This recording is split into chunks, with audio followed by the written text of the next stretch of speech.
más a la tertulia UCiencia en formato virtual, enmarcada en el plan anual de UMA Divulga. A través de estos encuentros podemos conocer los resultados de investigación y acercarnos un poquito más a los entresijos de la labor que llevan a cabo los investigadores e investigadoras de la UMA. Esta tarde contaremos con el doctor David Rodríguez, que compartirá con nosotros la conferencia titulada España, democracia plena o democracia aparente. Os recordamos que la tertulia va a ser grabada, como siempre, y que luego se subirá y estará disponible en el canal de YouTube de UCiencia.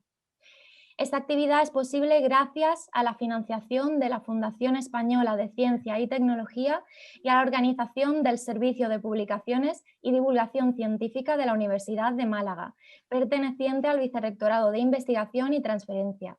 Agradecemos también la organización técnica de la mano de Aula Magna. Os recordamos también que al final de la tertulia habilitaremos el chat para que podáis participar y enviar vuestras curiosidades, vuestros comentarios, preguntas. Yo les iré dando voz y David, en este caso, podrá responderlas. Eso será al final del encuentro, el chat, para que nos remitáis vuestra opinión sobre este acto.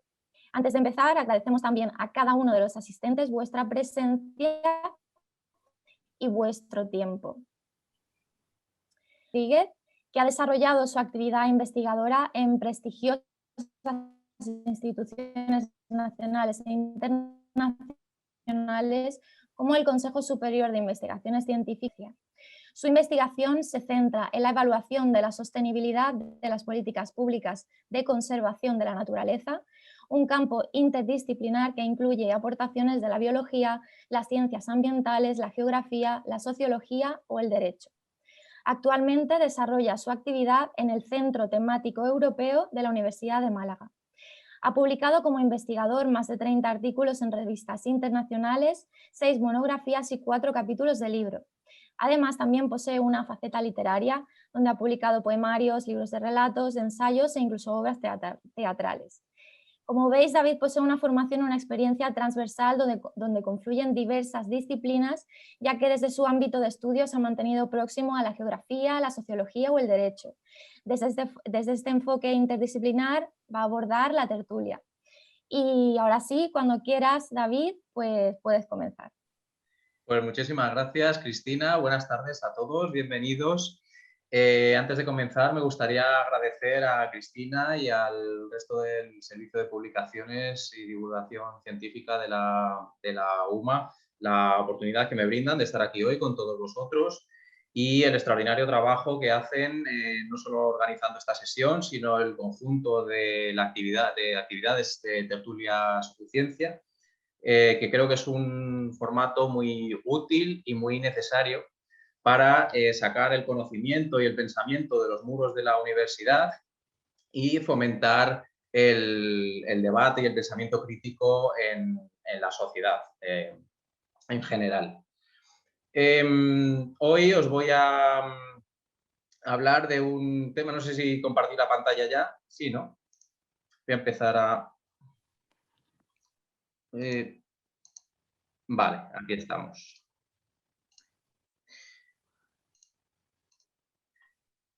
Hoy, no sé si lo veis, sí, me parece que se ve, ya está en la pantalla. Democracia, hoy hemos convocado aquí a esta charla titulada España, democracia plena o democracia aparente. Y le llamo charla más que conferencia, aparte de para quitarle solemnidad y adaptarla mejor al formato informal de tertulia su ciencia, también para recalcar que en esta actividad os voy a hablar no tanto en mi faceta como investigador, que también, sino fundamentalmente como un ciudadano que se ha preocupado por documentarse sobre el tema, reflexionar hondamente sobre él y también en hacer publicaciones sobre el mismo, como un libro que os comentaré algo más adelante. Como ha dicho Cristina, mi ámbito de investigación es muy transversal, trata sobre el análisis de la sostenibilidad, de los efectos de distintas políticas públicas y herramientas de conservación de la naturaleza, sobre el medio ambiente, la sociedad, la economía y el marco institucional o político. Voy a intentar ceñirme al a los tiempos que me han sugerido desde el servicio de publicaciones y no excederme de los 40 minutos, aproximadamente, minuto arriba, minuto abajo en la presentación, para dar tiempo a las preguntas y comentarios que podáis tener al finalizar. España, ¿democracia plena o democracia aparente? ¿Por qué este tema? Este tema resume parte de un ensayo de ciencia política que publiqué recientemente, titulado Revolución Democrática, una propuesta de emancipación política ciudadana para España. Y aparte de ser un tema que va a tener una gran repercusión en el bienestar de la mayoría de los españoles, como veremos más adelante, es un tema que se repite cíclicamente o se reabre cíclicamente en el debate público. La última vez con ocasión de la entrada en prisión del rapero Pablo Hasél a raíz de unas letras bastante cuestionables que hicieron al ex vicepresidente del gobierno manifestar que en España no había plena normalidad democrática, a lo cual respondió la otra parte del gobierno y la oposición en tromba diciendo que qué barbaridad, que cómo se podía decir eso, que España era una democracia plena, avanzada, consolidada, etc. Entonces, lo que me planteo hoy aquí en este ejercicio con todos vosotros es hacer un ejercicio científico dividido en dos partes. En una primera parte voy a generar un modelo muy sencillo, muy elemental, con unos pocos criterios básicos y esenciales que definen a cualquier sistema político para denominarse democracia. Y en una segunda parte voy a ver si el sistema político vigente en España desde 1978 cumple con esos criterios. Antes de empezar, voy a definir una serie de términos que creo que van a ayudar a algunos de los que nos estéis viendo a comprender mejor el tema del que hablamos. Por ejemplo, el término soberanía, que lo define la RAE como el poder político supremo que corresponde a un Estado independiente. Sería la fuente de donde surge el poder político. La política en sí, que se define como la actividad de quienes rigen o aspiran a regir los asuntos públicos, bien haciendo las normas que regulan la vida en común, bien aplicándolas. El poder político, que puede definirse como la capacidad de una persona o institución gubernamental para imponer su voluntad sobre aquellos a quienes afectan las decisiones que se toman, y sujeto político como aquel sujeto imbuido de capacidad o poder político. ¿Cómo se define la democracia? Se define de muchísimas formas. Yo me he ceñido en mi modelo muy sencillo a las acepciones que da la RAE, que son las 4 primeras. La primera de ellas nos dice la RAE que la democracia es un sistema político en el cual la soberanía, la fuente del poder político, reside en el pueblo, que la ejerce bien directamente por los propios ciudadanos o a través de representantes, de políticos profesionales. La segunda acepción nos habla de un país cuya forma de gobierno es una democracia, que es precisamente el tipo de ejercicio que pretendo hacer hoy con vosotros aquí, para España. La tercera nos habla de una forma de sociedad que reconoce y respeta como valores esenciales la libertad y la igualdad de todos los ciudadanos ante la ley. Y he olvidado mencionar que el énfasis en estas definiciones lo he puesto yo, tanto la negrita como el subrayado, para ir ya entresacando ciertos criterios que me van a servir para construir mi modelo muy sencillo, como digo, muy elemental de democracia. Y la cuarta acepción de la RAE es quizá aquella con la que todos estemos más familiarizados, sobre todo los que vivimos en bloques de viviendas y conocemos lo que es la toma de decisiones en una junta de vecinos, que sería la participación de todos los miembros de un grupo o de una asociación en la toma de decisiones. Y he añadido una quinta acepción, estrechísimamente relacionada con la democracia, desde la Revolución Francesa y la Declaración Universal de Derechos del Hombre y del Ciudadano, que la contiene, que creo que cualquier persona que sepa mínimamente de derecho y de ciencia política o sistemas políticos no puede, o sea, es indiscutible, que es la de el requisito de la separación de los distintos poderes del Estado. Hablo del poder ejecutivo, del legislativo y del judicial. Pues bien, entresacando los conceptos clave de estas definiciones, he creado, como os digo, un modelo muy sencillito de democracia que se basa en 3 criterios básicos. El primero, una democracia, para serlo, ha de permitir y fomentar la participación ciudadana en la toma de decisiones colectivas. En una democracia todos los ciudadanos han de ser iguales ante la ley y también se ha de garantizar la separación de los poderes del Estado. Hasta aquí la primera parte del ejercicio de hoy. Ahora vamos a ver qué es lo que ocurre en España según el régimen político vigente desde 1978. Vamos a ver el primero de los criterios, el de participación ciudadana en la toma de decisiones colectivas. Ya hemos visto que la participación ciudadana en la toma de decisiones puede hacerse de dos maneras, directamente por los propios ciudadanos o de forma representativa.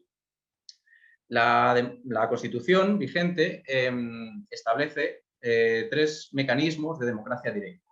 El primero de ellos es el Concejo Abierto, mencionado en su artículo 140, el segundo, el referendo, en su artículo 92, y el tercero, la iniciativa legislativa popular, en su artículo 87.3.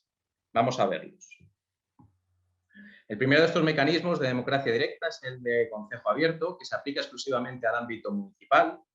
Os he traído aquí un pantallazo de la Ley Orgánica 7/1985, reguladora de las bases del régimen local, que es la que en su artículo 29 nos define lo que queremos decir con concejo abierto, en el artículo 29.3.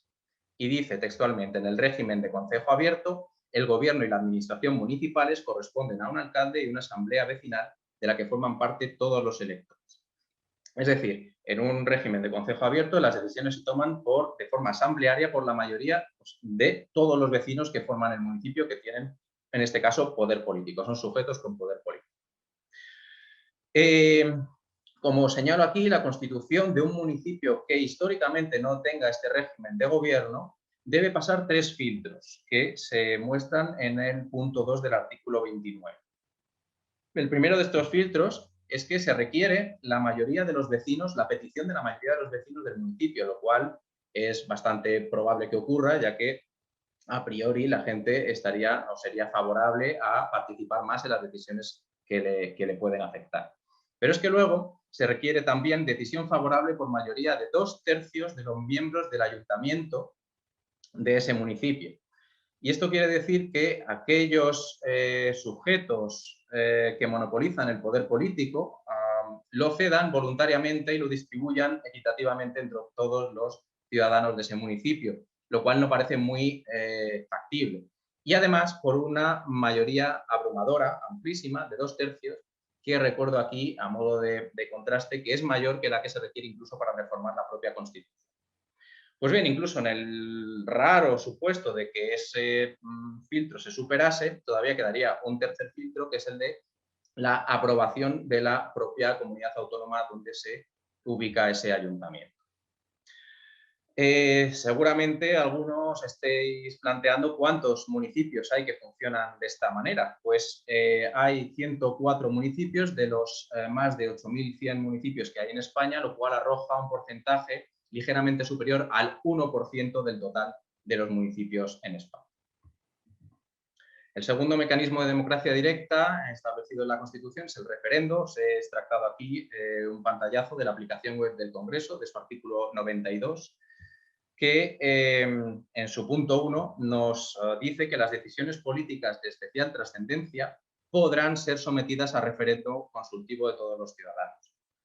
Yo la primera vez que leí esto me quedé sorprendido de que, siendo decisiones políticas de especial trascendencia, se supone que para la vida de los ciudadanos o para el país en su conjunto solo puedan y no deban ser sometidas a referendo de todos los ciudadanos a los que potencialmente afectan esas medidas. Por eso os he puesto en la parte de arriba que este mecanismo depende, para empezar, de la voluntad del presidente del gobierno, que es uno de esos 2 o 3 filtros que he puesto que ha de pasar también este mecanismo para poder ejercerse. ¿Cuáles son estos filtros? Pues el primero es la voluntad del presidente del gobierno, el segundo es la autorización del Congreso de los Diputados y el tercer filtro, que no ocurre siempre, es el carácter vinculante o no vinculante de ese referendo. Normalmente, cuando los gobernantes no están demasiado seguros de que el resultado del referendo les vaya a ser favorable, suelen convocar referendos no vinculantes. Por eso digo que a veces este tipo de mecanismo puede pasar entre 2 y 3 filtros, para reservarse luego ellos, en último término, la decisión final. Seguramente también algunos estéis preguntando cuánto se ha empleado este mecanismo de democracia directa en los últimos años en España. Pues bien, citando también la aplicación web del Congreso, aquí tenéis la relación de todos los referendos que se han convocado en España desde 1976, que en resumen son 4 referendos en 45 años y de ellos solo 2 desde que la Constitución está en vigor, que son el referendo para la entrada de España en la OTAN y el de ratificación de la Constitución Europea. Este, además, obligado por la normativa comunitaria, lo cual arroja una media de menos de un referendo por cada 20 años. Lo cual, cuando hice esta estadística tan sencilla, me llevó también a reflexionar sobre si es que en 42 años de vigencia de la Constitución no se habían producido decisiones políticas de especial trascendencia en España, o bien que los distintos presidentes no habían tenido demasiada voluntad de consultar a la ciudadanía sobre ese tipo de decisiones. Veamos qué ocurre con el tercer mecanismo de democracia directa, que es la iniciativa legislativa popular. Esta está temáticamente restringida a temas relativamente menores. Y cito el artículo 87.3 de la Constitución, que dice: no procederá dicha iniciativa, es decir, que los propios ciudadanos propongan una ley, en materias propias de ley orgánica, que son las leyes más importantes del Estado, que regulan, entre otras cosas, la estructura orgánica del Estado, por ejemplo, la Ley Orgánica Reguladora de las Bases del Régimen Local, de la que os acabo de hablar, o la Ley Orgánica del Poder Judicial.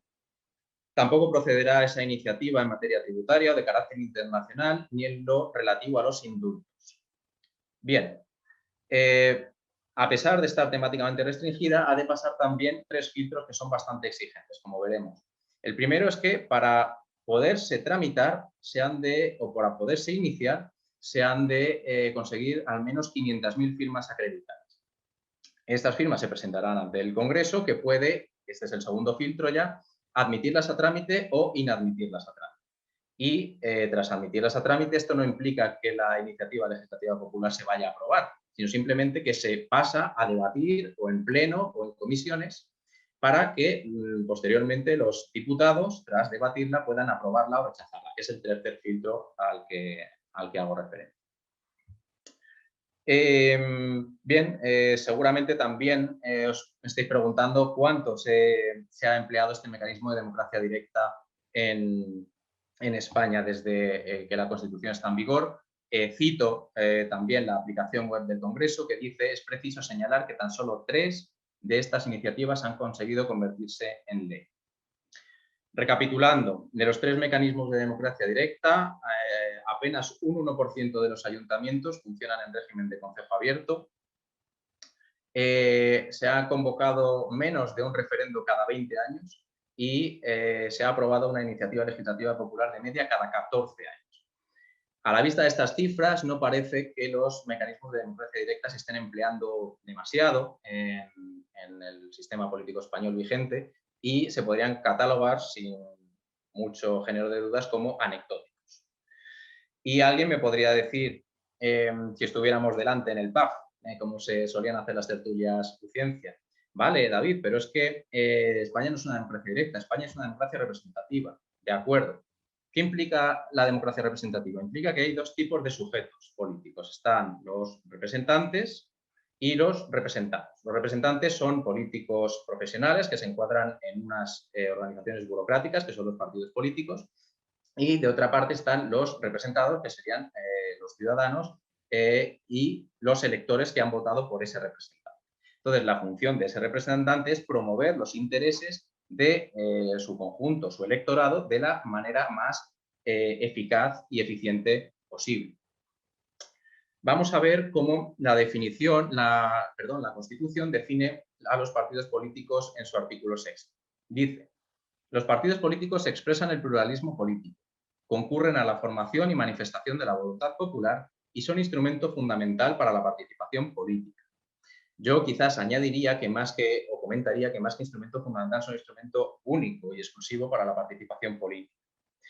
Pero, aún así, los partidos políticos podrían ejercer su función representativa de los intereses de los ciudadanos.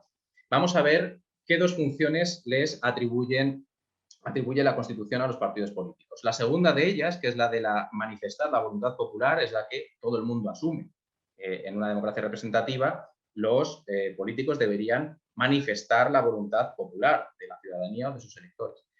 A mí me llamó la atención la primera función que atribuye la Constitución vigente a los partidos políticos, que es la de formar esa misma voluntad popular, lo cual constituye, a mi entender, una definición de manual de lo que es un lobby o grupo de presión. Como os digo, aún así, aunque la Constitución consagre los partidos políticos como lobbies, aún así podrían representar los intereses de los ciudadanos, si no fuese por este otro artículo, el artículo 62.7 de la Constitución, que prohíbe expresamente el mandato imperativo.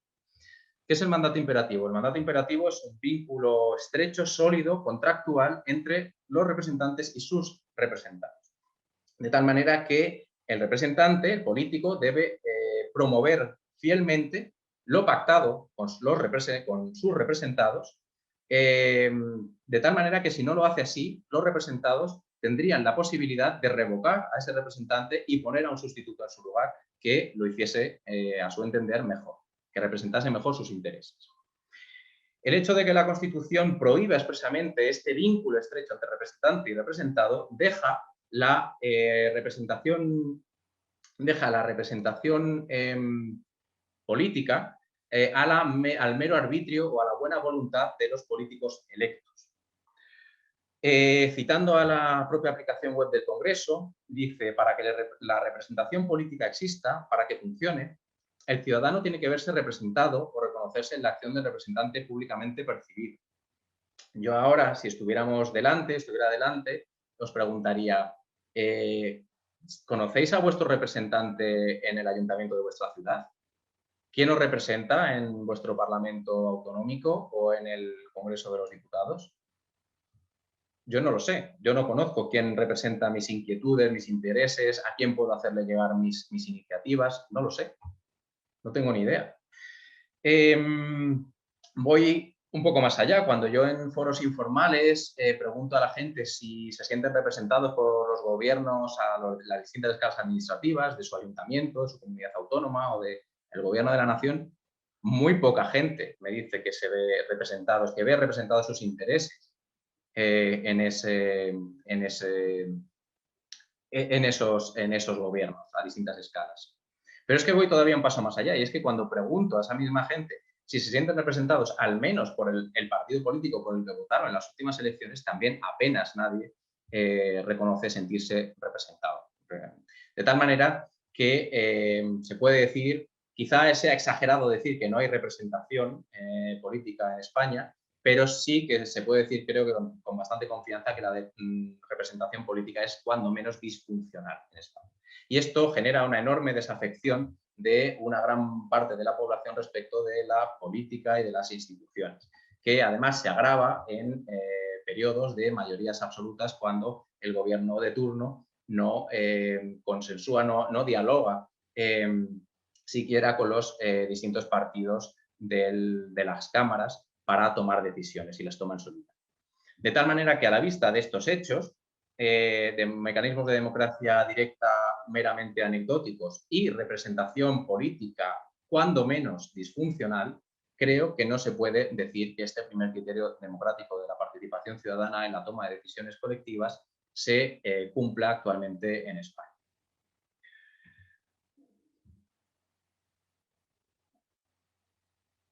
Disculpadme porque es que me quedo seco de tanto hablar. A ver si se recuperan las tertulias presenciales y por lo menos podemos interactuar un poco y nos dejan a los ponentes respirar. Bien, ¿qué ocurre con el segundo criterio democrático, que es el de igualdad de todos los ciudadanos ante la ley? La Constitución española consagra 3 tipos de ciudadanos en función de su relación con la ley. El primero de ellos es el rey. Y el rey no es que tenga una relación de privilegio con respecto a la ley, es que es inmune a la ley, está por encima de la ley. Es decir, las leyes no le afectan. Como dice el artículo 56.3, la persona del rey es inviolable y no está sujeta a responsabilidad. Esto significa que el rey, mientras sea jefe del Estado, al rey no se le pueden imputar delitos ni relacionados con el ejercicio de su cargo ni tampoco relacionados con su actividad privada, lo cual podría dar lugar incluso, como reconoce los letrados del Congreso en la aplicación web del Congreso, a la figura del rey violador o del rey asesino, que podría darse en función de esta inviolabilidad que otorga la Constitución al jefe del Estado. Y que incluso en el supuesto, improbable obviamente, de que el jefe del Estado cometiese esos gravísimos delitos, no se le podrían imputar en su calidad de jefe del Estado. Por debajo del rey está un conjunto de aproximadamente 250.000 españoles que tienen una relación privilegiada con la ley, que son los aforados. ¿Y en qué consiste esta relación privilegiada? En que no son juzgados por tribunales ordinarios, sino que son juzgados por tribunales especiales. ¿Y qué tienen de especial estos tribunales? Que los han elegido, que los miembros de esos tribunales los han elegido los partidos políticos. ¿Quiénes son aforados en España? Los propios políticos, en un aparente conflicto de intereses con los jueces que los van a juzgar. Lo son también los jueces, los fiscales, los miembros de la Casa Real distintos del rey y también los miembros de las fuerzas y cuerpos de seguridad del Estado, según establecen los artículos 71 y 102 de la Constitución y la Ley Orgánica del Poder Judicial para los jueces y los fiscales. Y luego ya en el escalón más bajo estamos el resto de los ciudadanos que seremos juzgados por tribunales ordinarios despolitizados en el caso de cometer un delito. Os he traído aquí dos artículos interesantes, uno que habla acerca de los aforados y el segundo de ellos acerca de la inviolabilidad del rey. Sobre este me gustaría comentar que todos los casos de presuntas irregularidades que habría cometido Juan Carlos I se refieren en exclusiva al periodo posterior a su abdicación, es decir, a partir de 2014. Todos aquellos que hubiera podido cometer durante su cargo como jefe del Estado quedan impunes en base a cómo está redactada la Constitución. De tal manera que en base también a esta evidencia podemos decir, creo que con bastante contundencia, que este segundo criterio democrático de igualdad de todos los ciudadanos ante la ley tampoco se cumple en España actualmente. ¿Qué ocurre con el tercero? Que es el criterio de separación de los poderes del Estado. En una democracia deben existir, para que sea tal, deben existir tres poderes. El poder legislativo, cuya función es elaborar las normas que rigen la vida en común. El poder ejecutivo, cuya función es aplicar esas normas de la manera más eficiente posible y velar por su cumplimiento. Y el poder judicial, que tiene como función reprimir a aquellos que no cumplen esas normas. Pues en una democracia cada uno de esos tres poderes ha de tener no solo funciones y miembros independientes, sino que además todos ellos han de ser elegidos de una manera independiente, de tal manera que se vigilen y controlen el funcionamiento de los otros, evitando el abuso de poder. ¿Qué ocurre en España? En España tenemos unas elecciones mixtas a poder ejecutivo y poder legislativo que se llaman elecciones a Cortes Generales. Lo mismo ocurre en las elecciones municipales y en las elecciones autonómicas. En cualquiera de estas elecciones lo que estamos eligiendo es un 2 por 1. Estamos eligiendo poder ejecutivo y poder legislativo, porque el poder ejecutivo saldrá de los miembros del poder legislativo que hayan ganado las elecciones, es decir, de las listas más votadas, de los partidos más votados. Pero no acaba aquí la mezcla de los poderes del Estado en España, porque entre el poder ejecutivo y el poder legislativo eligen también a la cúpula del tercer poder, del Poder Judicial. Y me estoy refiriendo en este caso a los miembros del Consejo General del Poder Judicial, del Tribunal Supremo, de los Tribunales Superiores de Justicia de las comunidades autónomas, que por cierto el Tribunal Supremo y los Tribunales Superiores de Justicia son los encargados de juzgar, entre otros, a los políticos que delincan en un evidente conflicto de intereses, ya que son ellos los que los han puesto allí, a esos magistrados. Y luego, aunque en puridad no pertenecen al Poder Judicial, pero tienen funciones análogas, el Tribunal Constitucional, que se encarga de validar o interpretar las normas o las leyes que se hacen en España, y el Tribunal de Cuentas, que es el organismo encargado del control de los presupuestos públicos, de cómo se gestionan, de que se gestionen adecuadamente las finanzas públicas. Según, y estos mecanismos de elección del Poder Judicial por parte de los poderes ejecutivo y legislativo están también en la Constitución en sus artículos 122, 123 y 159.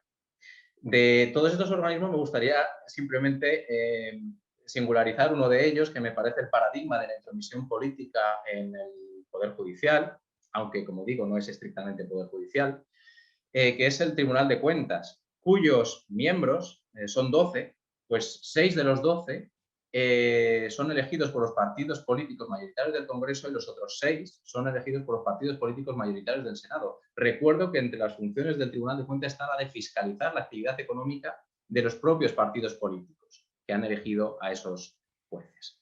De tal manera que el conflicto de intereses, como os decía, es evidente. Pero, lamentablemente, tampoco acaba aquí la mezcla de los poderes del Estado, porque el gobierno, poder ejecutivo, conserva todavía una prerrogativa que creo más propia de otras épocas y regímenes para revertir las decisiones judiciales que no le satisfagan, que es la del indulto. El indulto puede ser propuesto por los propios condenados por la justicia, por los tribunales que lo condenaron o por el propio gobierno en base a una ley vigente, y sí, estáis viendo bien, de 1870. Yo cuando vi esto me planteé si la sociedad española de 2021 tiene algo que ver con la de 1870, cuando, simplemente por contextualizarlo, Cuba, Puerto Rico y Filipinas eran parte de España y todavía no se había abolido la esclavitud. Aquí tenéis una imagen de las típicas papeletas electorales a cualquier nivel administrativo, municipal, autonómico o nacional, en la cual pues los jefes de cada uno de los partidos elaboran una lista con candidatos en base a sus propios criterios, listas cerradas, que a partir de las cuales se formará no solo el poder legislativo, sino que a partir de la más votada saldrá también el Poder Ejecutivo, lo que ha ocurrido en las últimas elecciones de 2019 con el PSOE. Fue la lista más votada al Congreso de los Diputados y a partir de ahí surgió el gobierno, que es a la vez Poder Legislativo, son diputados y también son miembros del gobierno, Poder Ejecutivo. Esta mezcla de los poderes del Estado en España se asume con total naturalidad, tanta que recientemente la vicepresidenta primera del gobierno, que además es catedrática de Derecho Constitucional, Carmen Calvo, escribió lo siguiente: creo que somos un gobierno que en 42 años de democracia saca adelante más leyes que ningún otro en un año. En una democracia, un gobierno no saca leyes, las saca un parlamento y un gobierno lo que debe hacer es aplicarlas de la manera más eficiente posible. Pero aquí ya, digamos, esta mezcla de los poderes se divulga sin ningún rubor, lo cual se evidencia en esta imagen muy palpable del Congreso de los Diputados, Poder Legislativo, aquí tenéis a los diputados, donde la primera fila del Congreso de los diputados también, miembros del Poder Legislativo, se reserva a los miembros del Gobierno, presidentes, vicepresidentes, ministros, etcétera, que son a la vez miembros del Gobierno, Poder Ejecutivo y del Poder Legislativo. Es decir, ellos hacen las normas y las ejecutan, las hacen cumplir. Pero, como digo, no es solo eso. Aquí tenéis una noticia también reciente sobre el mercadeo, porque no sé cómo llamarlo, de otra manera, menos porque creo que es lo que es realmente, entre los partidos políticos mayoritarios, fundamentalmente PP y PSOE, para elegir a la cúpula del tercer poder, del Poder Judicial, en este caso a los miembros del Consejo General del Poder Judicial, que, recuerdo, llevan con más de 2 años con su mandato caducado, porque estos dos líderes de los principales partidos no son capaces de ponerse de acuerdo. Y esta otra medida, la del indulto, que, como digo, es un privilegio que mantiene el gobierno, que creo que es más propio de otras épocas y de otros regímenes, y que se planteó también recientemente por una parte del gobierno para los condenados por el proceso secesionista catalán, por poner simplemente un ejemplo. De tal manera que, a la vista de esta evidencia, podemos constatar que este tercer criterio democrático tampoco se cumple actualmente en España. En resumen, ¿qué ocurre actualmente en España? Pues que el actual régimen político de 1978 no es democrático. ¿Por qué? Primero, porque no hay en la práctica participación ciudadana en la toma de decisiones, ni de forma directa ni a través de representantes. Segundo, porque no hay igualdad de todos los españoles ante la ley. Y tercero, porque no hay separación efectiva de los poderes del Estado. Bien, quizá esto os sorprenda a alguno. A mí me sorprendió llegar a esta conclusión cuando estuve documentándome para escribir el libro. De hecho, me dio la sensación de haber vivido 38 años en una especie de burbuja o de ficción que me recordó a uno de los personajes de este cuento famoso de Hans Christian Andersen, del Traje nuevo del emperador. Pero a la vista de los hechos, de la evidencia que acabo de mostraros, creo que ya podemos responder a la pregunta que daba título a la charla de hoy. Es que España no es una democracia, desde luego no es una democracia plena, y lo que sería simplemente una democracia en apariencia.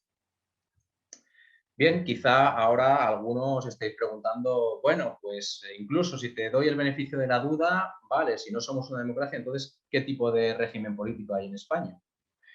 Pues bien, para esto, también citando a la Constitución, que hace una definición muy aséptica de la forma política del Estado, con la cual estoy de acuerdo, que es, dice específicamente, la forma política del Estado español es la monarquía parlamentaria, lo cual se muestra muy bien en la sucesión de la corona. Aquí tenéis al actual monarca, Felipe VI, en presencia de los representantes de los tres poderes del Estado en aquel momento, en 2014. Entonces, perfectamente de acuerdo con esta definición teórica, es decir, somos una monarquía porque el jefe del Estado es un rey y somos una monarquía parlamentaria porque también hay un parlamento, de hecho bicameral, con dos cámaras, Congreso de los Diputados y el Senado, cuyos miembros se eligen en elecciones periódicas. ¿Es esto suficiente para constituir una democracia? No. El hecho de que haya elecciones periódicas para elegir a los representantes del poder legislativo no constituye un sistema político en una democracia. Simplemente a modo de ejemplo, yo no se me ocurre ningún país del mundo que no, o muy pocos quizás, que no tengan este tipo de, o que no recurran a elecciones periódicas y tengan algún tipo de parlamento o asamblea nacional o como se quiera llamar. Estoy pensando, por ejemplo, en Guinea Ecuatorial. Guinea Ecuatorial tiene un parlamento bicameral, similar al español, con dos cámaras, con un Congreso de los Diputados y con un Senado, pero nadie que sepa mínimamente de ciencia política ni de derecho, ni que sea mínimamente perceptivo, definiría el régimen político de Guinea Ecuatorial como una democracia. Algo similar ocurre en la República Popular China, que tiene también una Asamblea Nacional Popular, cuyos miembros son elegidos periódicamente, no recuerdo ahora si es cada 4 o 5 años, en elecciones. Y igualmente nadie definiría el sistema político chino como una democracia. Entonces, aun estando de acuerdo en esta definición de que tenemos una monarquía parlamentaria, ahondando un poco más en qué tipo de régimen político tenemos, cito de nuevo a los letrados del Congreso a través de la aplicación web. Otra vez el subrayado es mío. Dicen, la opción del constituyente, es decir, de aquellos que hicieron la Constitución, por prohibir el mandato imperativo, ese vínculo estrecho entre representante y representados, comporta el serio peligro de alejar a los ciudadanos y, en definitiva, al pueblo de la propia participación democrática. Esto es lo que os he comentado anteriormente. El hecho de que la Constitución prohíba expresamente el mandato imperativo deja exclusivamente a la buena voluntad de los políticos electos el cumplir sus promesas o sus programas electorales, sus compromisos con su electorado. Y sigo citando. En efecto, la superposición de este modelo teórico y constitucional, según el cual los representantes no necesitan mandato imperativo, ya que deberían sentirse libres para poder interpretar mejor el mandato de sus electores. Pues bien, la superposición de esta teoría con una realidad política que tiene su manifestación más evidente en la acuñada expresión de Estado de partidos, obliga a una reflexión mucho más honda y delicada de la que podría desprenderse de un superficial análisis lingüístico. Y me parece que en esta descripción los letrados del Congreso dan en la tecla adecuada, porque definen el tipo de régimen político que tenemos actualmente en España, que no es otro que una partitocracia u oligarquía de partidos.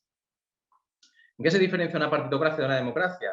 Las diferencias fundamentales las hemos visto ya en la primera parte de la sesión, las acabamos de ver. En una democracia, el sujeto político, aquellos que tienen poder político, son los ciudadanos, que lo ostentan directamente o a través de sus representantes, mientras que en una partitocracia son los partidos políticos, aquellos sujetos políticos exclusivos, los únicos que monopolizan el poder político. En una democracia los ciudadanos son iguales ante la ley, a diferencia de una partitocracia que establece distintos niveles de ciudadanos en función de su relación con las leyes. Y en una democracia existe una separación de poderes en contraposición a una mezcla o una interferencia de los distintos poderes del Estado, como ocurre en las partitocracias.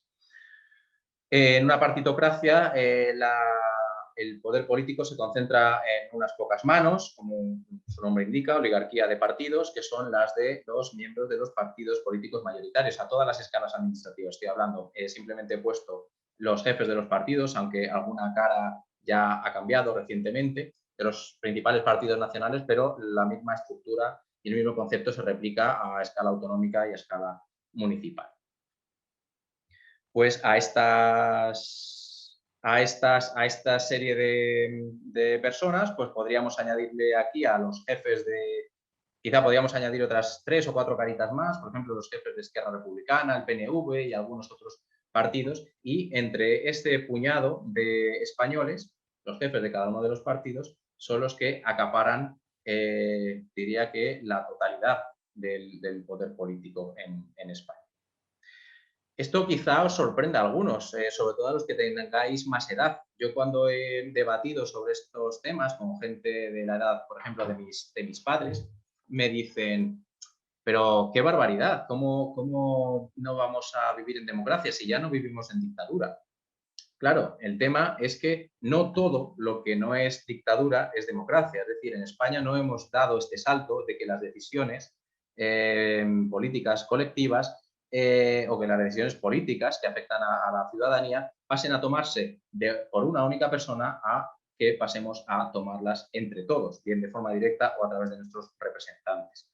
Nos hemos quedado en un estadio evolutivo o políticamente evolutivo intermedio, que es la partitocracia, la cual, como he comentado, el poder se distribuye en unas pocas manos. Sí que creo importante mencionar que a escala nacional los que acaparan muchísimo poder son el jefe del gobierno, es decir, el partido político mayoritario, el que gana las elecciones, y el jefe del partido principal de la oposición. En el caso de que un partido político, según está el régimen español establecido, ganase unas elecciones generales con una mayoría absoluta muy amplia, de más de 3/5, creo que no sería exagerado decir que sus poderes serían muy similares a los de un dictador. No quiero decir que ejerza o que ejerciera como un dictador necesariamente. Digo que sus poderes políticos se asemejarían a los de un dictador, ya que aparte de concentrar en su persona, en una única persona, el poder legislativo, el poder ejecutivo y el poder de nombrar a la cúpula del poder judicial, podría, a través de esas mayorías tan amplias, por sí mismo reformar la propia Constitución. Vale, quizás hasta aquí habrá gente que, digamos, esté en sintonía con lo que estoy exponiendo, habrá gente que dude, habrá gente que diga, pues esto no me convence, pero incluso los que digáis, bueno, pues puede ser.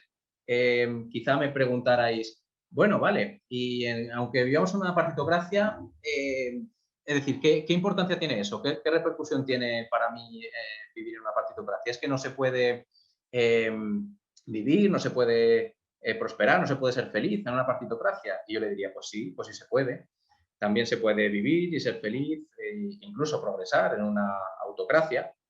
Pero vamos a ver cómo el hecho de que en una partitocracia el interés general, el interés del conjunto de los ciudadanos, quede relegado al último lugar en la toma de decisiones, va a tener unas consecuencias muy negativas para el bienestar de la mayoría de los ciudadanos.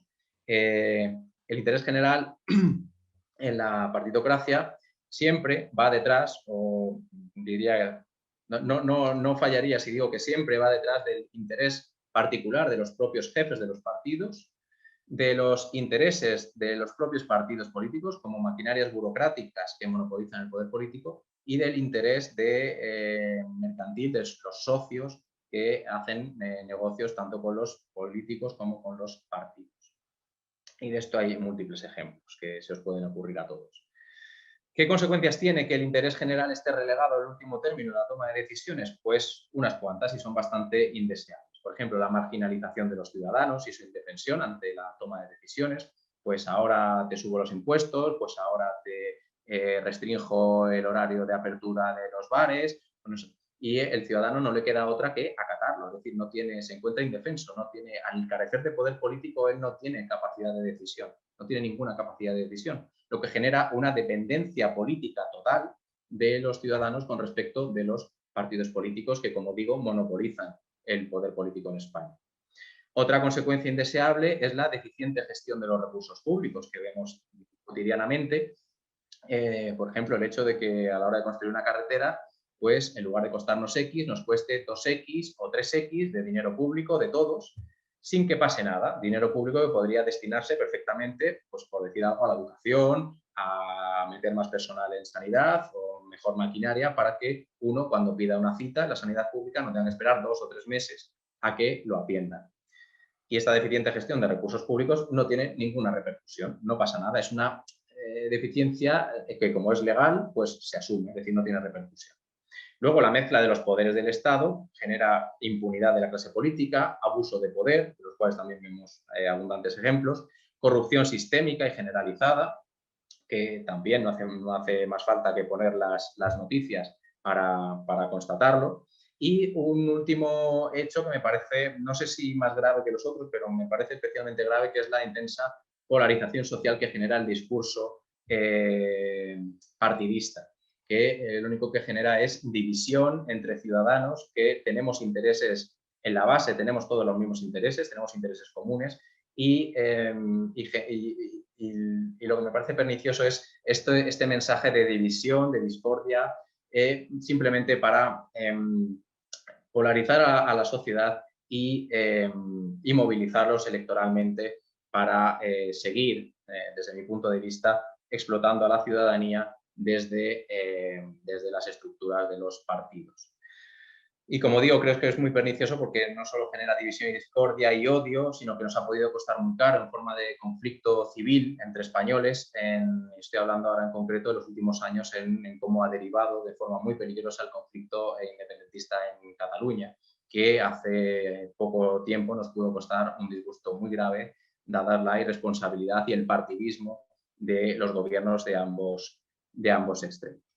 En general, y resumiendo, y voy terminando ya, al final las consecuencias de esta falta de democracia en España y de que el interés general se vea relegado al último término en la toma de decisiones es una disminución importante del bienestar para la mayoría de los ciudadanos. Y alguno ahora me podríais decir, vale, David, pero estás exagerando, también hay cosas buenas.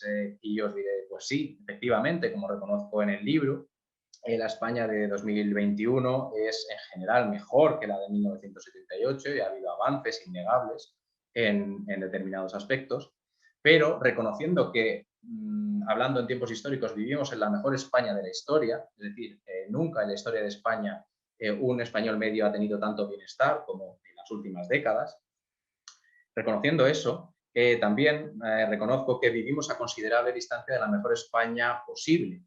Y no os estoy hablando de una España ideal o utópica, sino de la mejor España que podríamos tener si en lugar del interés general estar relegado en el último término, se pusiera en primer lugar a la hora de tomar decisiones colectivas. Bien, voy concluyendo con esta reflexión. Para conocer la realidad no hace falta ser físico nuclear muchas veces, ni catedrático, solo hace falta saber observar y hacerse las preguntas oportunas, de tal manera que nos permitan avanzar en el conocimiento y desmontar la propaganda cotidiana con la que nos bombardean, como por ejemplo esta frase del presidente del gobierno. Para saber más podría recomendar algunos libros muy interesantes, pero si os tuviera que recomendar alguno, para que salieseis de dudas, sería muy recomendable que leyeseis la propia Constitución, La Constitución es la base de la partitocracia en España, es la que consagra el sistema político partitocrático, es la que restringe hasta hacer casi imposible la participación ciudadana en la toma de decisiones, es la que consagra la desigualdad de los españoles ante la ley y es la que impide una separación efectiva de los poderes del Estado. Aún así, tampoco quiero que me malinterpretéis, yo no quiero demonizar la Constitución, yo también reconozco en el libro que la Constitución se hizo en un tiempo histórico muy delicado y que posiblemente fuese el mejor texto legal que pudo llegarse en aquella delicada coyuntura histórica. Pero dicho esto, también reconozco que no es ni mucho menos la Constitución ideal, perfecta, sacrosanta e inmutable que nos quieren hacer creer.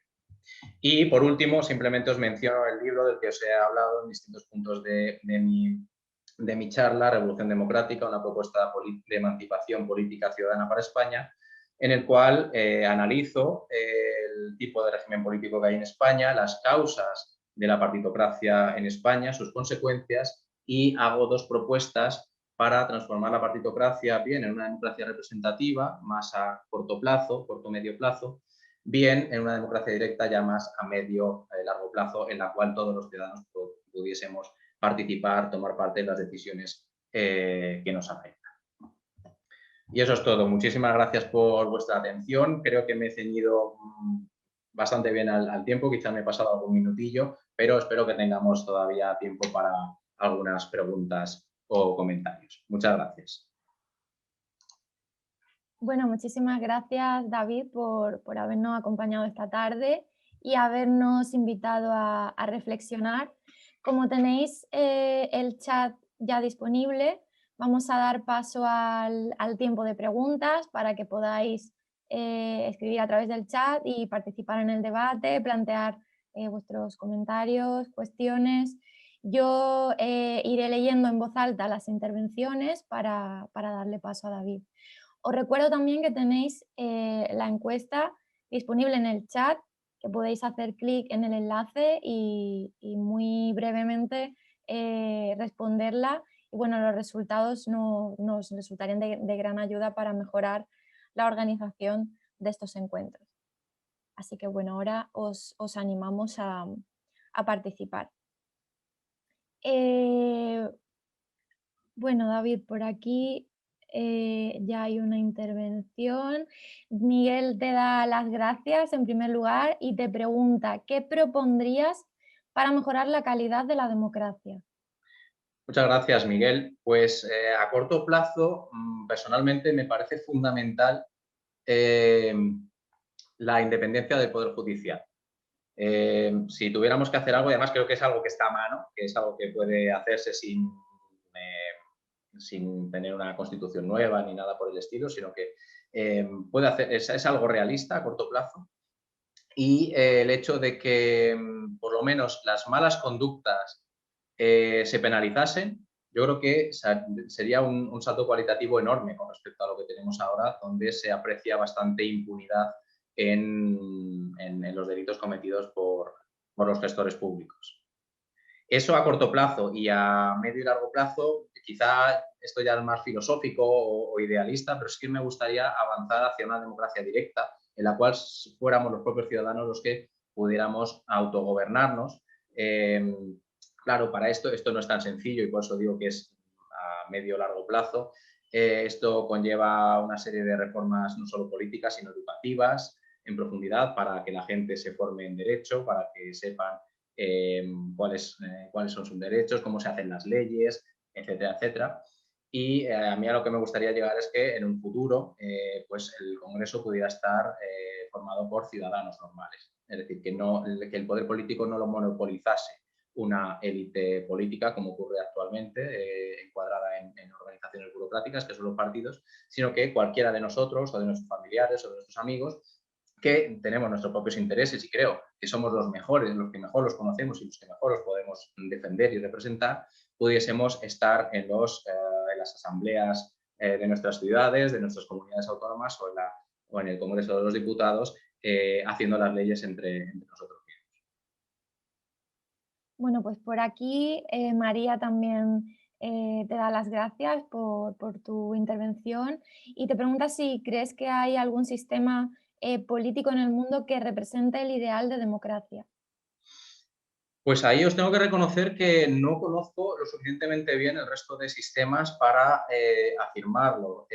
Sé que el sistema francés, el sistema británico y el sistema estadounidense pueden considerarse democracias representativas. De hecho, en cierta teoría las denomina repúblicas de gobierno representativo, más que democracias. Pero aquí ya entramos en sutilezas filosóficas y teóricas, más que otra cosa. Yo que quizá, y sin conocer, ya os digo que reconociendo que no conozco en profundidad el sistema político de otros países, quizá Suiza, que era con no sé si os habéis fijado, la noticia con la que terminaba la presentación, me parece quizá un ejemplo a seguir, o por lo menos un buen modelo, ya que allí se plantean o se convocan referendos regularmente para preguntar a la ciudadanía sobre múltiples cosas. Por ejemplo, en esa noticia que os extractaba, se les había preguntado recientemente sobre la subida del salario mínimo. Imaginaos que a nosotros en España nos preguntaran, ¿queréis que se suba el salario mínimo? ¿A cuánto debería subirse el salario mínimo? Parece impensable, parece irreal en nuestro contexto, pero hay países en los que se hace. Y al mismo tiempo también se les había preguntado sobre la conveniencia de comprar 22 aviones de combate o de no comprarlos y dedicar ese dinero a otras cosas. Entonces, ya os digo que con el limitado conocimiento que tengo de los sistemas políticos de otros países, quizá el de Suiza me parece muy interesante a explorar. Pues por aquí también Begoña y Miguel te dan las gracias y Alejandro también te felicita por tu exposición y te pregunta si con el sistema imperante en España podríamos considerar a las votaciones como un acto de ratificación de listas. Personalmente creo que sí, personalmente creo que sí, y que el cambio del sistema político no puede venir desde dentro del sistema, es decir, generando un nuevo partido. Lo hemos visto recientemente en la crisis anterior, la irrupción de Podemos y de Ciudadanos, y más recientemente la de Vox, generó una enorme ilusión y una enorme expectación sobre si el poder político podría distribuirse más equitativamente entre la sociedad y si los ciudadanos al final podríamos tener más voz o tener algo de voz, diría yo, en los asuntos que nos afectan. Pero hemos visto cómo es mucho más fácil que el sistema te cambie a ti que tú cambies al sistema. Es decir, yo creo que es irreal e imposible que con la cantidad de privilegios que tienen los políticos electos, una vez que se eligen, ellos vayan a renunciar motu propio a esos privilegios para hacer lo que decía la ley orgánica de régimen de base de los ayuntamientos, de la que os he hablado anteriormente, sobre el Consejo Abierto, de devolver el poder político o de ceder el poder político a los ciudadanos. Eso me parece impensable y, por otra parte, sería irreal pensar que eso va a suceder porque tendría que ocurrir que un partido nuevo, de una amplísima base ciudadana transversal, ganase las elecciones con una mayoría absolutísima, que es la que os digo, que de un mínimo de 3/5 en Congreso y en Senado para poder reformar la Constitución. O sea que son planteamientos que dices, teóricamente sí, se podría hacer, sí, claro, pero también podríamos, no lo sé, vivir en Saturno y medir 5 metros de altura en lugar de 1,75. Entonces, no, teóricamente se puede plantear muchas cosas, pero no parecen demasiado factibles. Por eso creo que sí, que votar es, al fin y al cabo, incluso votar en blanco es legitimar esas reglas del juego, que creo que son injustas y que nos perjudican a todos los ciudadanos. Bueno, no a todos, nos perjudican a los que no formamos parte de la élite política, que monopoliza el poder político. Bueno, pues hay por aquí varias intervenciones. Adrián te pregunta si crees que algún partido puede cambiar la partidocracia y si votar sirve para algo actualmente, pregunta él también. Gracias, Adrián. No, ya más o menos con la respuesta anterior creo que ya lo he respondido. No creo, ya os digo que esto es un debate que ahora mismo de hecho está muy en boga entre distintas asociaciones de distinto signo. ¿Qué hacemos? ¿Entramos como partido, como agrupación de electores? ¿No entramos desde fuera? Es decir, yo lo tengo bastante claro. Además, he llegado a ese convencimiento documentándome y leyendo la Constitución, leyendo libros, etcétera, a partir de los que he escrito el libro que os he mostrado. Y yo he llegado a ese convencimiento. Es decir, tampoco digo que yo tenga la razón absoluta, es el convencimiento al que he llegado yo después de documentarme y de pensar mucho sobre el tema. Entonces, no, un partido nuevo, pensad que Podemos en sus mejores tiempos, digo Podemos porque es el que más diputados ha sacado en algún momento llegó a tener 72 o 79. Claro, no llegó a tener mayoría y, digamos, en el mejor de los escenarios tendrías unos resultados parecidos a eso. Con esos resultados, los partidos tradicionales del régimen no, digamos, no te lo van a poner fácil, no te van a dejar hacer transformaciones de calado.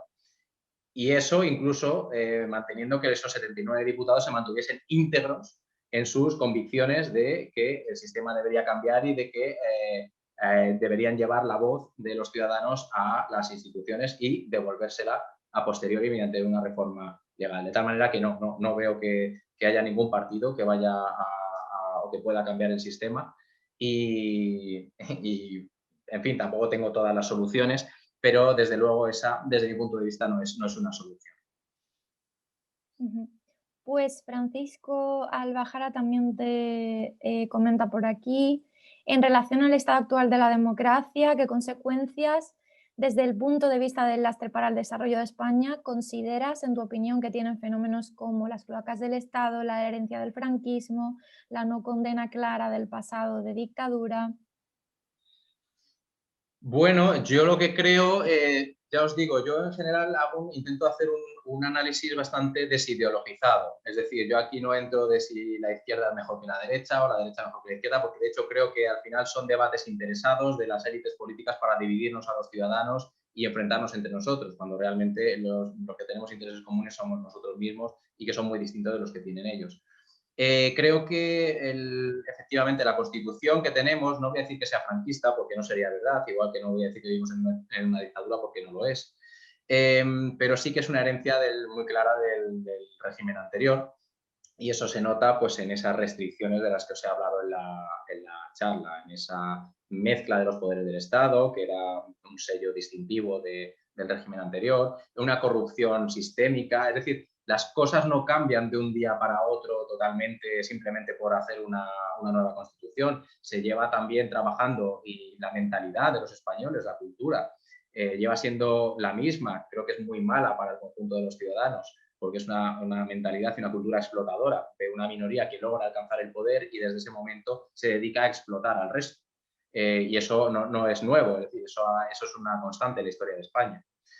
Entonces, sí, creo que es una herencia del régimen anterior y ya os digo, de todas maneras, tampoco ya se debe, creo que eso ya a las alturas en las que estamos, no creo que ya eso no es una excusa, es decir, echar la culpa al régimen que había aquí hace 45 años, creo que es demasiado fácil, creo que es una salida fácil y yo más pienso que no hemos sido capaces unos y otros, los ciudadanos seguramente por falta de conciencia política y obviamente las élites porque han tejido una urdimbre que les beneficia muchísimo, una urdimbre legal que les beneficia muchísimo, pues no hemos sido capaces de generar un sistema democrático y un sistema que beneficie a la mayoría. Bueno, pues para no extendernos mucho más, vamos a ver algunas preguntas más. Pablo de la Torre, por ejemplo, te pregunta, ¿qué opinas de la abstención activa como forma de no puedo leerlo, no me Deslegitimar. sale. Ay, Es muchas una palabra gracias. complicada. Sí. Muchas gracias. Un Estado y así forzar un periodo de libertad constituyente. Pues sinceramente creo, no sé exactamente cómo será de eficaz, pero creo que no hay otro camino. Es decir, no sé si por no votar se va a derribar el sistema. Derribar en el buen sentido, me refiero. Yo nunca, en ningún caso, abogo por una revolución traumática. O sea, no, es decir, para estar peor que estamos, me quedo como estoy. Es decir, no quiero nada que lleve a un retroceso o a una pérdida del bienestar. Pero, como os he dicho antes, desde dentro estoy convencido de que no se puede cambiar el sistema. El sistema está perfectamente urdido y por eso os animo a que os leáis la Constitución para que veáis lo bien pensada que está para las élites que gobiernan el país, para que nada cambie. Es decir, desde dentro es imposible. Es mucho más fácil, como decía antes, que el sistema te cambie a ti que tú cambies al sistema. Entonces, ya os digo que no sé qué tipo de eficacia o a qué plazo podría tener la abstención activa, pero desde luego yo no veo otro camino para... quizá habría que combinarla con otras medidas, no solo simplemente dejar de ir a votar, sino a lo mejor con otras medidas de presión de algún tipo, pero ya os digo que tampoco tengo todas las respuestas. Si las tuviera sería Dios o seguramente a lo mejor ya el régimen español no sería el que es. Entonces, son complicadas. Es un tema que, como podéis ver todos, es un tema complicado, pero sí, efectivamente, creo que por ahí van los tiros. Que por lo menos, si estamos jugando en un sistema en el que siempre perdemos, pues yo creo que por lo menos lo inteligente es decir, bueno, pues ya no juego más. Es decir, seguir jugando vosotros si queréis, pero a mí no me sigáis engañando. Es decir, porque me estáis engañando al fin y al cabo y os estáis aprovechando de mí. Entonces, encima no me hagáis perder una mañana para ir a votaros, cuando luego os vais a olvidar totalmente de mí durante los 4 años siguientes. Ese es mi punto de vista. Bueno, hay tres cuestiones que creo que van un poco en la misma dirección. Manuel te pregunta qué acción o acciones concretas podríamos hacer los ciudadanos para cambiar esta situación actual. Marce Merino pregunta también si es posible intervenir. Y David pregunta qué papel podríamos desempeñar para propugnar una alternativa democrática a la partitocracia y si crees que hay cierta pasividad entre los jóvenes. Vale, yo creo que están muy entrelazadas las tres, entonces voy a intentar con esto responderlas a todas. Pues yo creo que el primer paso es este que estoy dando yo, es decir, es concienciar a la gente y decir, mirad, yo he llegado a estas conclusiones sin tener, digamos, una cátedra en Derecho, es decir, simplemente siendo un ciudadano preocupado por el tema, preocupado por informarse, por buscar información de distintas fuentes y al final llegar a tus propias conclusiones. Si llegáis a la misma conclusión que yo, pues creo que lo necesario es concienciar a la gente, concienciar de que efectivamente estamos jugando con unas cartas marcadas, estamos jugando a un juego en el que siempre perdemos, en el que siempre nos toca perder, y entonces ya ahí está ya la libertad de cada cual de decir, bueno, pues a mí me interesa seguir jugando a esto o yo ya no juego más, yo ya seguir jugando a vosotros, pero a mí, encima que os estáis aprovechando de mí, no me hagáis perder el tiempo, ni me metáis un montón de odio y de sectarismo en la cabeza para vuestros propios intereses y me amargáis la vida, dejadme vivir tranquilo, vosotros hacéis lo que queráis y ya está. ¿Y qué acciones aparte de esa? Pues divulgar, concienciar, ¿qué más? Intentar presionar de alguna manera. Las manifestaciones yo es que tampoco creo mucho en ellas, entonces creo que al final son un desgaste muy grande para quien las organiza, lleva muchísimo trabajo organizarlas y luego también, punto uno, no se les tiene en cuenta, no se tienen en cuenta y punto dos, son muy fácilmente reventables. Es decir, que es muy fácil acusarte en una manifestación que se metan 4 exaltados de forma natural o que se infiltren 4 personajes y te revienten la manifestación. Entonces, ahí es donde sí que me gustaría, a lo mejor en el futuro, si alguno estáis interesado en estos temas, yo también lo estoy, pues contrastar opiniones y ver hacia dónde se podría caminar de una forma lógica, pacífica, para concienciar a la gente y moverla hacia el cambio. Uh-huh. Y respecto de los jóvenes, pues sí, que para qué nos vamos a engañar, sí. Creo que ahora es mucho teléfono móvil, mucho Facebook, Instagram, TikTok, muchas chorradas, hablando en plata, que están muy bien, que no son censurables, que cada uno pasa el tiempo como quiere. Pero obviamente mientras estás haciendo eso no estás en otras cosas, y efectivamente mientras estás en eso, también eso creo que es un juego al que juegan las élites, a distraernos con un montón de, no solo de propaganda, sino de medios de comunicación, fútbol todos los días de la semana, aplicaciones de chorradas múltiples.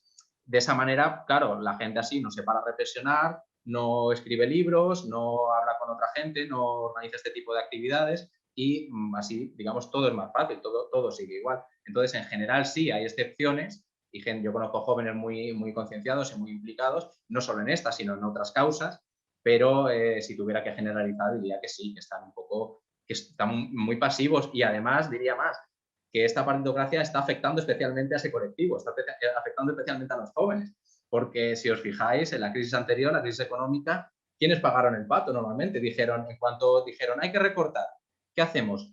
Las pensiones no se tocan, las pensiones intocables, y ahí estaban de acuerdo PP y PSOE. ¿Por qué? Porque el grueso de ese electorado son jubilados, o gente que está a punto de jubilarse, o gente de avanzada edad. Eso es lo primero que hicieron, dijeron las pensiones no se tocan. Pero ¿eso tiene sentido desde el punto de vista del bienestar social?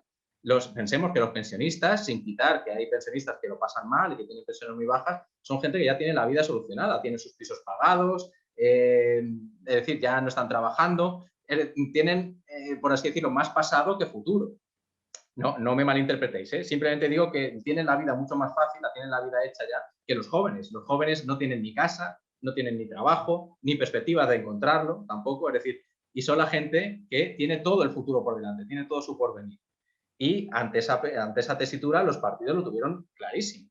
Es decir, vais a pagarla a los jóvenes, digo como colectivo, y a los mayores, a los ancianos no se les toca por un mero interés partidista. En esta crisis lo estamos viendo igual y siempre, si os fijáis en las tasas de paro juvenil, son altísimas, son escandalosas, del orden del 30 al 40% en función de si la situación va mejor o peor. Pero vamos, son unas cifras, yo creo que inaceptables, escandalosas y que desde luego no concuerdan con esa pasividad de los jóvenes. Los jóvenes, desde mi punto de vista, deberían rebelarse en el buen sentido, en un sentido pacífico, pero deberían rebelarse contra esa situación que los está machacando y los está expulsando del país y cuando no los está condenando a la precariedad. Ujú.